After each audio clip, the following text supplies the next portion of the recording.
Appreciate it. Terrifying conditions in Venezuela as authorities are reportedly rounding up opposition leaders and anyone even perceived to be challenging the fraudulent election of Nicolas Maduro in a new effort dubbed Operation Knock Knock. That's scary. And now the government is banning X, formerly Twitter, to further quiet the opposition. Dissident Project founder Daniel Di Martino was born in Venezuela, and he moved to the U.S. in 2016, and he joins us now. So Nicolas Maduro, Daniel, welcome, first of all. Nicolas Maduro's refused to step down. The opposition won overwhelmingly. People were on the streets protesting bravely, and now the repression has begun, and they're rounding up people. So what's happening to the protests, and what's happening to the protesters? Yeah, well, first, this is the first time that we can prove very easily that Maduro lost the election. Correct. Not just by a little bit, but by over 70% of the vote. And that is despite the cheating, right? That's despite the dead people voting. That's despite everything that they do.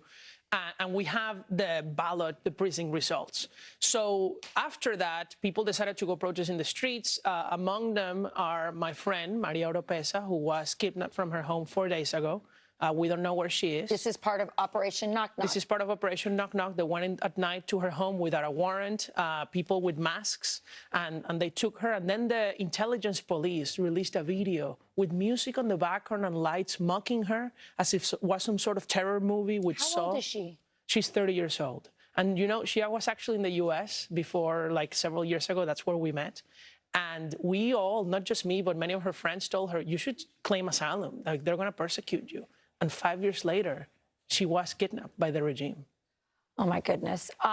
This is serious. You said they're sending them to re-education camps. Yeah, Maduro, this was just a few days after the protest. And so just last week, I mean, all of this has happened in the space of 2 weeks, right, where over 2,300 people have been arrested.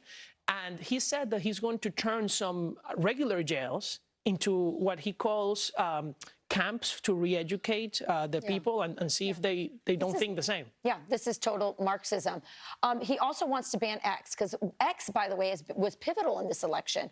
X provided a free speech platform where the opposition could kind of get around all the censorship and repression from the Maduro regime, and they were able to organize and get out the vote. And so, of course, it's a threat. And he's basically threatening Elon Musk and saying he's going to ban Twitter for 10 days in order to basically stop information like what you're telling me is happening to your friend. Well, that's right. Remember, Maduro and Chavez before him took over all the media. There's no TV, there's no newspaper that works without the government. So the only thing we have is social media, and specifically X.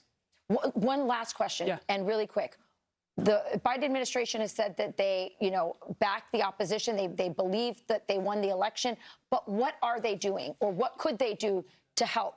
Well, they can do many things. Number one, they shouldn't have released Maduro's nephews from prison. They shouldn't have released Alex Saab, a terrorist financier. So they lifted sanctions. They have really been helping Maduro in the lead-up of the election, the Biden administration.